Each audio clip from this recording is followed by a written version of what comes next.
Bom, como falei com vocês, essa aula vai ser gravada. Eu estou gravando essa aula e acredito que mais tarde esteja colocando já no YouTube já com o link para vocês. E hoje a gente vai falar sobre a ascensão da China no cenário internacional. Não sei se vocês leram, perceberam em relação ao tema do trabalho, ele vai de encontro com a aula passada e com essa aula diretamente. Como eu quero que no trabalho que vocês façam uma pesquisa mais atual, claro que fazendo devido ao contexto histórico, mas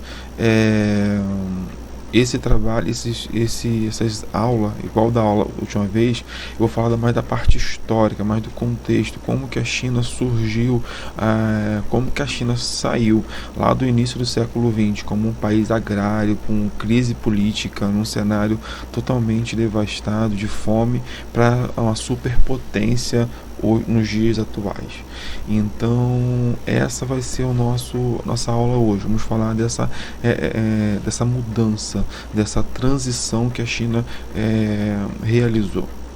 Para ser mais específico, essa aula está no percurso 10, da página 90 a 95, caso vocês queiram dar uma pesquisada, dar uma lida, até mesmo em relação ao trabalho, é importante porque é uma fonte de pesquisa que vocês podem estar realizando, ok? Bom, para a gente só começar falando um pouquinho sobre a China. A China está localizada na Ásia Oriental, naquela parte super populosa da Ásia, onde tem a China, o país mais populoso do mundo, com 1,4 bilhões de pessoas, e a Índia também logo abaixo. A China, em relação ao seu território, é o terceiro país com maior extensão territorial do mundo, e o relevo chinês ele é caracterizado por grandes altitudes. Por exemplo, o Himalaia faz parte da China e é a maior montanha do mundo, juntamente com o Planalto do Tibete. E também eu vou ter no seu território uma grande planície central e um deserto ao norte do seu território. Então a China é uma mistura muito diversificada no seu território, de grandes e baixas altitudes e com vegetação de florestas temperadas e até desertos, ok? Primeiro, a gente não consegue falar por que a China hoje ela é essa grande potência sem lembrar lá do passado.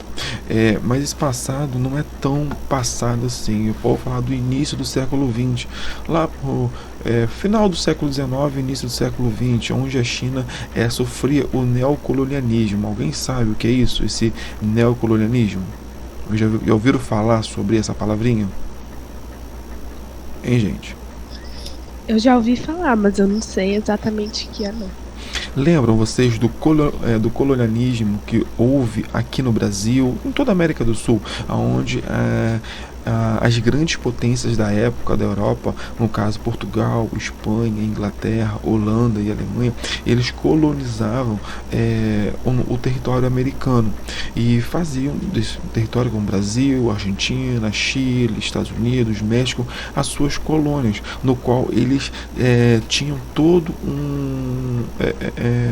como eu falo, uma forma de tratar. Por exemplo, o Brasil, exemplo Portugal, só podia comprar e vender para Portugal toda a riqueza, tudo que era gerado aqui no Brasil ia direto a Portugal. O Brasil não podia fazer comércio com nenhum outro país, apenas Portugal. E o neocolonialismo, neo vem de novo, então é um novo colonialismo, ou seja, as diretrizes do colonialismo é a mesma, só que agora tem uma nova forma de fazer, no qual a China tinha o seu território próprio. No entanto, quem comandavam eram essas superpotências da época, que era a Rússia, a Grã-Bretanha, a França, os Estados Unidos, o Japão, ou seja, essas potências que exerciam poder sobre aquele território e forçava a China a comprar e a vender somente para esses países. É claro que cada país dominava um território. O legal aqui de ver o Tibete aqui com a Grã-Bretanha, que ela dominava toda essa parte em laranja aqui. Esse riscado é o território chinês atualmente. Foi nessa época que surgiu Gandhi. Não sei se já ouviram falar de Gandhi já, onde ele realizou era um grande pensador, um grande filósofo. Ele era religioso e tinha toda uma cultura. E ele queria fazer um protesto sem violência. Na época, tudo que a China, no caso o Tibete da época, consumia tinha que vir da Grã-Bretanha. Então até o sal, para vocês terem uma ideia, eles tinham que comprar. Então eles realizaram uma revolta. Ele, sem violência, ele saiu aqui do Tibete, andou por 25 dias, acho que foi 24 a 25 dias, andando da sua casa até o litoral. Chegou no litoral, ele pegou um balde de água do mar e voltou. Aí você fala, para que isso? Isso aí é demonstrando a revolta, porque algo tão simples como o sal, que eles tinham de graça, era só pegar na água do mar e esperar a água evaporar e ter o sal. Eles eram obrigados a comprar da Grã-Bretanha, tudo era obrigado. E com esse simples ato, ele gerou uma grande revolta, uma grande revolução, no caso que conseguiu se libertar. Bom, então nessa época a China passava por esse momento, não só com a Grã-Bretanha, mas com todas essas potências, no qual era dominado aquele território naquela época. E isso a população vivia muito mal, fome, mortes, doenças, tudo isso era comum na China daquela época. Bom, por conta dessa dominação estrangeira, grupos nacionalistas se organizaram para fazer uma revolta, uma rebelião, para se desprender desse domínio e desse poder que essas nações estrangeiras realizavam. Em 49, esse cara aqui, Mao Tse-tung, é isso aí. Ele ele se tornou como se fosse um presidente, um primeiro-ministro. O certo seria o chefe geral do partido político socialista. E esse carinha, ele conseguiu chegar ao poder e, juntamente com a União Soviética, ele instaurou na China naquela época o seu movimento socialista.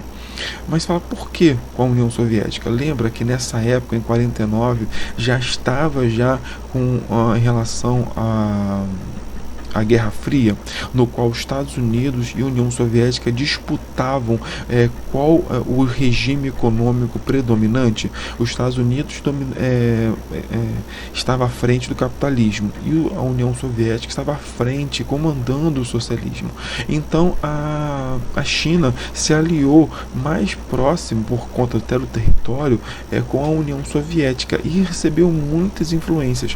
Por conta dessas influências que recebeu da União Soviética, passou o seu regime também a ser socialista e implementou diversas medidas. Por exemplo, tirou toda a terra das pessoas, se apropriou das terras dos grandes fazendeiros, fez uma redistribuição, uma reforma agrária muito grande, até mesmo forçada. Pegava aquelas pessoas que estavam em áreas de grande produção e forçadas levaram para áreas onde não eram desenvolvidos, e forçando um grande desenvolvimento, ou seja, até com perdas humanas, com esforços humanos. Eles não se portavam, se estavam maltratando, se estava fazendo pessoas passarem necessidade, eles não queriam saber, eles queriam se desenvolver, não importava o custo. E com isso, essa ideia comunista ela foi levada ao extremo, de uma forma que acabava sendo uma forma de ditadura que o Mao ele realizava no território na sua época. Acabou que levou todo o povo chinês a obedecer uma determinada ordem no qual eles liberavam. Bom, o que fez de fato a China se tornar o que é hoje, com certeza foi a abertura da economia. Mas pergunta, professor, o socialismo, principalmente o socialismo daquela época, pregava um fechamento, uma planificação da economia. Como então que eles abriram a economia? Bom, todas essas medidas implantadas por Mao Tse Tung não deram certos. Pelo contrário, agravou ainda mais a situação de dificuldade da população chinesa. A população chinesa passava mais fome, morria cada vez mais. A população chinesa estava cada vez mais estava mais infeliz com a sua política, com a forma de viver. Bom, dessa forma, após a morte do líder Mao Tse Tung, o Partido Comunista Chinês passou então a ter o poder, assumiu essas reformas para que de uma vez por todas eles conseguissem melhorar a situação da China. Mas como eu falei, toda forma de melhorar a situação, ela veio com perdas humanas. Quando se fala em perdas humanas na China, não se fala só em 1, 2, 3 pessoas. Se fala em centenas e até milhares de mortes. A população na época foi uma grande perda para a humanidade. Bom, após o partido político assumir, uma grande reforma foi realizada. Primeiro, não só a abertura da economia, mas como que eles abriram a economia? Eles trouxeram indústrias estrangeiras para o seu território, incentivaram essas indústrias a virem para cá, melhorou o desenvolvimento na agricultura, investiu maciçamente em educação, na área militar, na área de tecnologia, e através dessas áreas de ciência, educação e tecnologia conseguiu vários avanços, e um deles foi o que? Foi atrair principalmente as empresas estrangeiras para o seu território. E outra forma também de melhorar foi a criadas ZEs, que são Zonas Econômicas Especiais. Mas o que é isso? Essas zonas econômicas especiais, elas visam atrair empresas estrangeiras para determinados lugares específicos da China. Por quê? Eles pegaram esses lugares específicos e criaram toda uma infraestrutura de portos, aeroportos, ferrovias, rodovias, tudo isso para abastecer essas empresas, como com áreas de comunicação, água, esgoto, tudo isso facilitando para que cada vez mais empresas estrangeiras saíssem do seu território e fossem para o território chinês.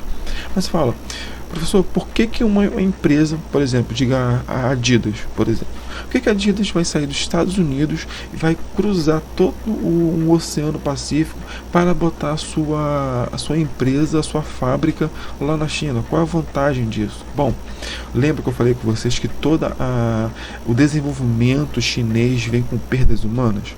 Bom, o principal fato que a China dava, além da infraestrutura que era obrigatória para que as empresas viessem para cá, era o baixo salário das pessoas.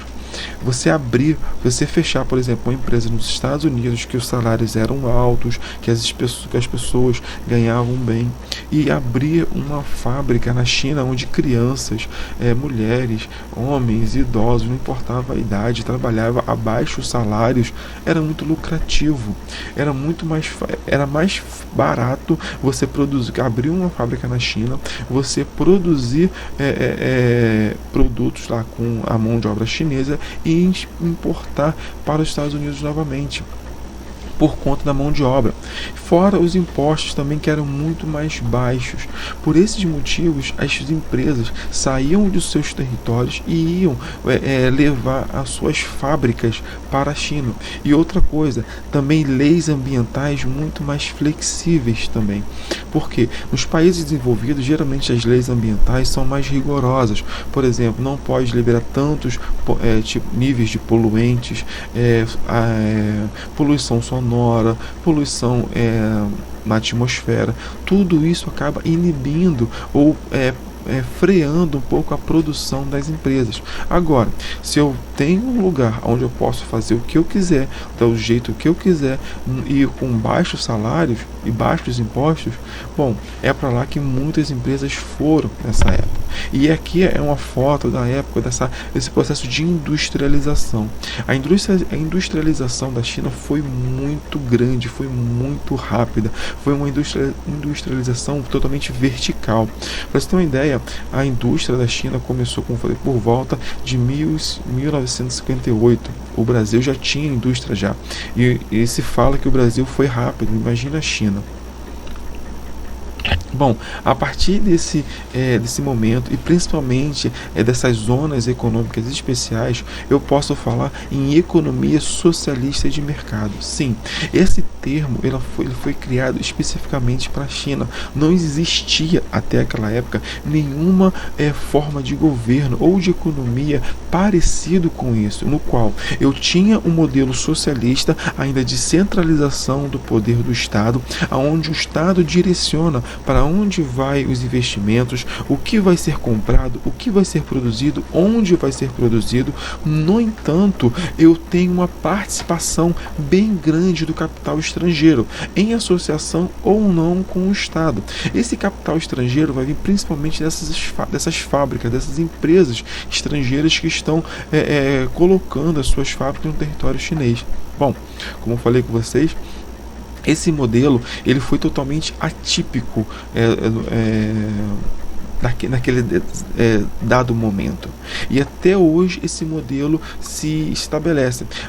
A partir da implantação desse modelo, dessa economia socialista de mercado, o PIB chinês começou a crescer muito, muito, muito rápido, assustando a todos os países. Para você ter uma ideia, até 2010 o PIB chinês crescia acima dos 10%. Acho que eu tenho isso aqui escrito. Bom, aqui.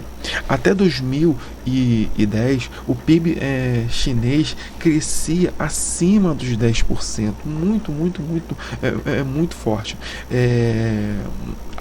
A partir de 2010, esse PIB ele deu uma freada, caiu bastante, mas ainda cresce muito ainda. Se eu não me engano, ainda é o PIB que mais cresce no mundo. Hoje está crescendo a cerca de 8,4%, ou seja, ainda é um PIB muito grande, ainda é um crescimento muito grande. Bom, mas a China, por ver esse PIB diminuir e ver os interesses de outros países em seus produtos industrializados, o que eles fizeram? Eles estão agora melhorando o mercado interno, eles estão fortalecendo esse mercado interno. Eles aumentaram os salários, eles diminuíram carga horária, ou seja, a qualidade de vida na China está melhorando. Hoje a China, posso dizer hoje não, pode dizer a partir de 2005, 2008, mais precisamente a partir de 2010, a China passou de exploração da sua população para um favorecimento maior. Ou seja, como falei, os salários estão aumentando, o poder econômico da população chinesa está aumentando, principalmente nos grandes centros urbanos. Pequim, por exemplo, nós tivemos uma exposição dessa, foi na Copa do Mundo, onde nós vimos os grandes centros, Copa do Mundo não, perdão, nas Olimpíadas, onde vimos os grandes monumentos, as grandes construções de infraestrutura que a China realizava em seu território e no poder de organização de um grande evento. Então a China se mostra para o mundo como uma área de desenvolvimento. Então, se eu tenho essa pergunta aqui, ó, China, uma potencial do século XXI? Sim, com certeza a China ela é um potencial. E falo mais que até 2050, 2060, provavelmente a China vai ter ultrapassado os Estados Unidos. Hoje, atualmente, a China é o segundo maior país, maior PIB do mundo em relação à economia. Agora, acredito que até 2050, 2060, a China vai sim passar os Estados Unidos. Eu acredito muito nisso, porque o modelo econômico e político chinês ele está propiciando isso. Por quê? No modelo econômico, nós vimos que foi o socialismo de mercado. Esse modelo ele abre o mercado chinês para investimentos estrangeiros e, no entanto, ainda mantém o poder político. Enquanto em outros países podem haver, como grande exemplo o Brasil atualmente, essa instabilidade política, de a gente não saber o que fazer, quando fazer, lá não. Lá o poder político ele é de um único partido, de um único poder. Somente aquele partido, aquela cúpula, eles podem exercer poder. Então é interessante eu observar que esse partido político, ele até hoje ele domina com mãos de ferro toda a política da China. Mas fala, professor, mas o que isso tem a ver? Bom, isso vem em contrapartida totalmente à liberdade de expressão, liberdade de imprensa. Lá na China só pode haver um partido político, que é o Partido Comunista, só pode haver uma imprensa, ou seja, tudo que for noticiado na imprensa primeiro tem que ser aprovado por esse partido. Todo e qualquer conteúdo de cultura que entrar na China primeiro tem que passar por todo um comitê para saber se vai entrar na China ou não. Para você ter uma ideia, aplicativos que nós utilizamos aqui como Google Maps, ou por exemplo Facebook, acho que o Facebook tem lá já, mas o WhatsApp, o Twitter, o Instagram, não sei se tem lá, ou seja, todos esses aplicativos lá não entra.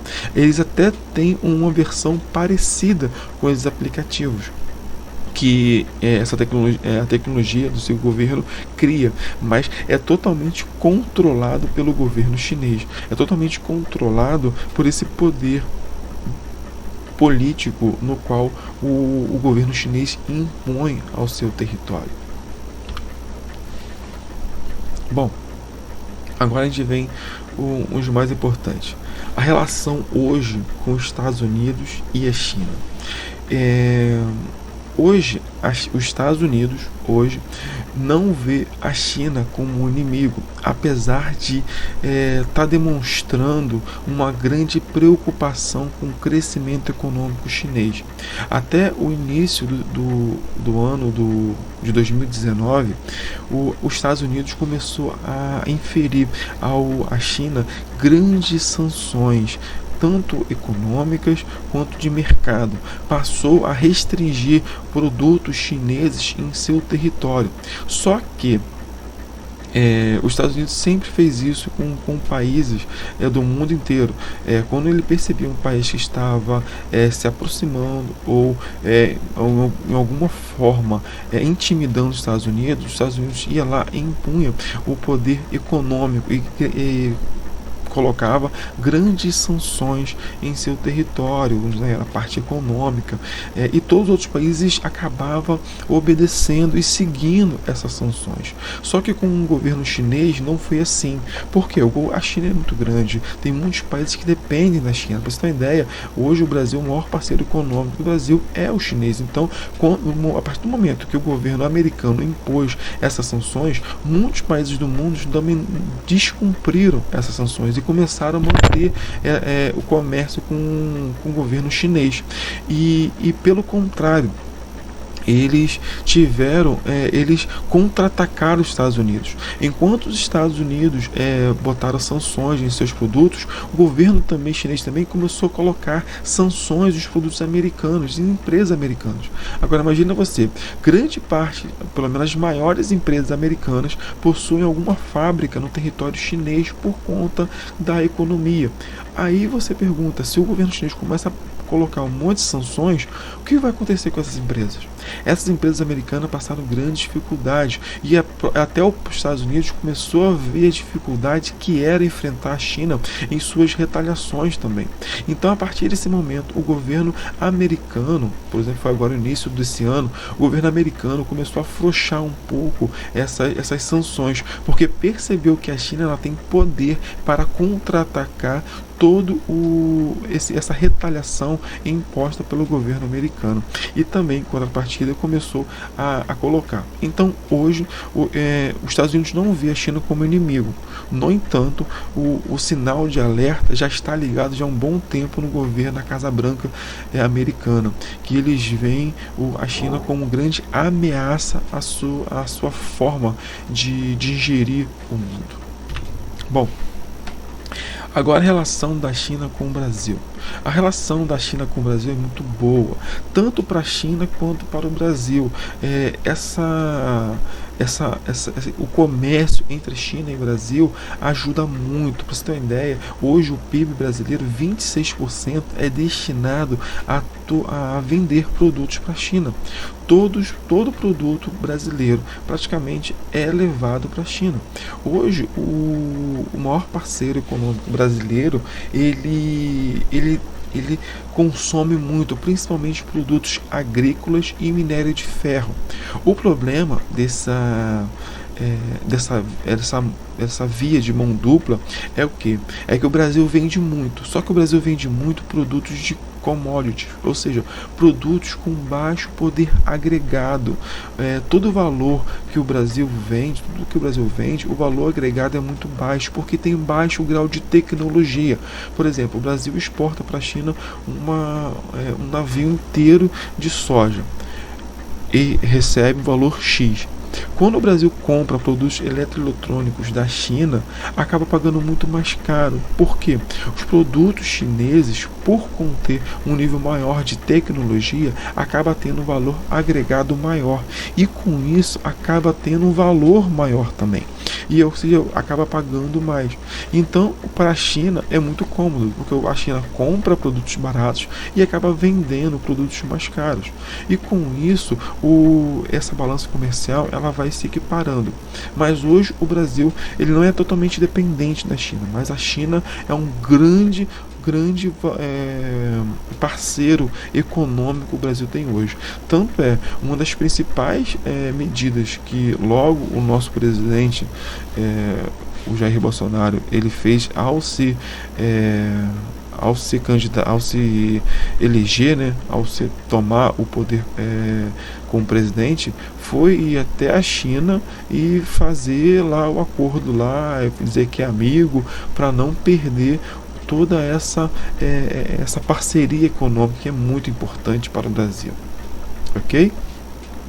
Bom, ficamos por aqui hoje. Como eu falei, nossa aula vai estar gravada e vai ser colocada lá no YouTube. Caso vocês tenham alguma dúvida, caso vocês possuam algum tipo ficou alguma dúvida, coloca lá na nossa plataforma, por favor, não coloca no YouTube, porque eu não leio comentários do YouTube, porque eu entro lá pouco, então fica mais fácil, só leio mesmo o da plataforma, tá bom? Então, tem alguma dúvida, me envie pela plataforma, ok?